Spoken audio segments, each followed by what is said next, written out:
Binantaan muli ni President-elect Rodrigo Duterte ang mga pulis na sangkot sa iligal na gawain.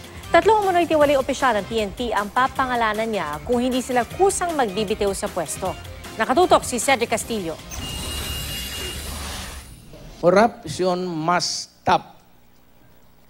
Itong pulis must stop.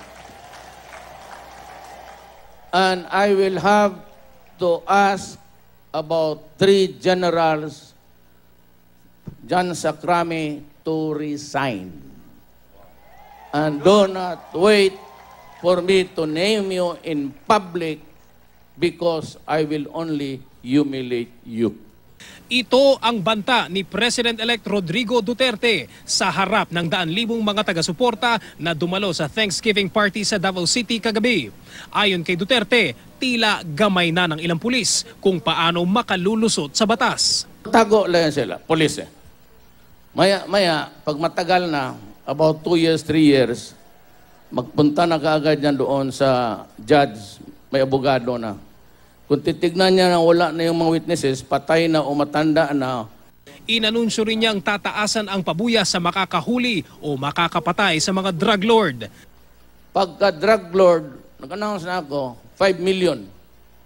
Yung distributor lang dyan, kaya nang buhangin, kung mapatay mo, it's basta drug lord na 3 million. Pag hindi patay, 299. Tila hinimok naman ni Duterte ang publiko na ilagay sa sariling kamay ang batas. In an arrest, you must overcome the resistance of the criminal. I-overcome mo talaga yan.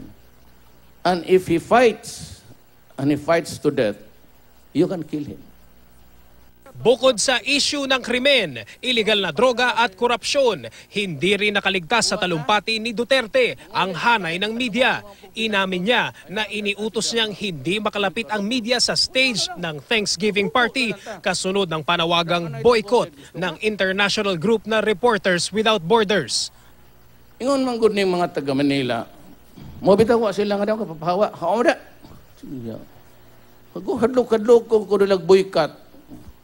Boycott ako. Ha? Boycott? Oh, putang. Hawa mo na.